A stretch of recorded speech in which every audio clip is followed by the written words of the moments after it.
Hey, I'm Mzansi, and welcome to Farmers Inside Track episode 206. I'm your host, Donumdu.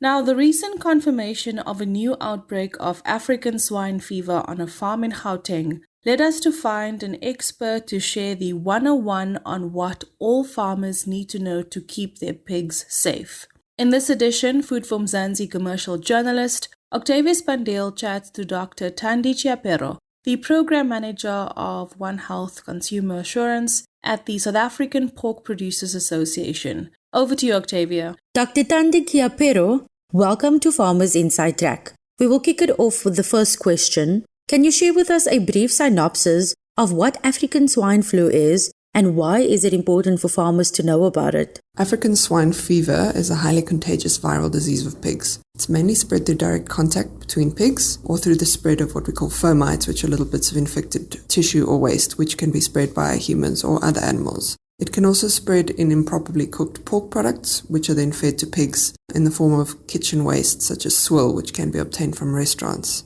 It has a very, very high mortality rate and can result in the death of the entire herd on a pig farm. This results in huge economic losses for affected farmers. Is it true that human behaviors can play an important role in spreading this pig disease? Can you share some practical examples? Yes, human behavior plays a very important role in spreading African swine fever. Movement or sale of any sick pigs or pigs that have been in contact with sick pigs is very irresponsible. Also going to inspect, for instance, your neighbor's sick pigs and then taking that same clothing or shoes onto your own establishment is quite irresponsible. It's important that if you are buying pigs, that you buy them from a reputable source, and that if you own pigs, you keep those pigs confined, not allowing them to roam free in any area. Why is the disease also a concern for biodiversity and the balance of the ecosystems? The biggest environmental challenge with African swine fever is the disposal of pig carcasses in the case of an outbreak. This should only be done with the approval of the Department of Environmental Affairs, especially in the case of large numbers of carcasses. Safe disposal of carcasses is important to reduce the risk of spread of disease and to reduce the risk of contamination of groundwater. The virus can persist in a carcass for months, and although our African warthogs harbour the disease, they show little to no symptoms, and their involvement is not necessary for widespread outbreaks. It spreads quite quickly between our own domestic pigs. What are the signs of ASF that farmers need to look out for? The most obvious symptom of African swine fever is sudden steep increase in mortalities in a pig herd. Fever is a common symptom. You might see redness of skin, abdomen, hindquarters, sometimes at the ears. You may see abortions. It's a hemorrhagic disease, so if you open the pig up, you're going to see hemorrhages in the internal organs. But your biggest thing to look out for that's going to sound the alarm is steep increase in mortalities.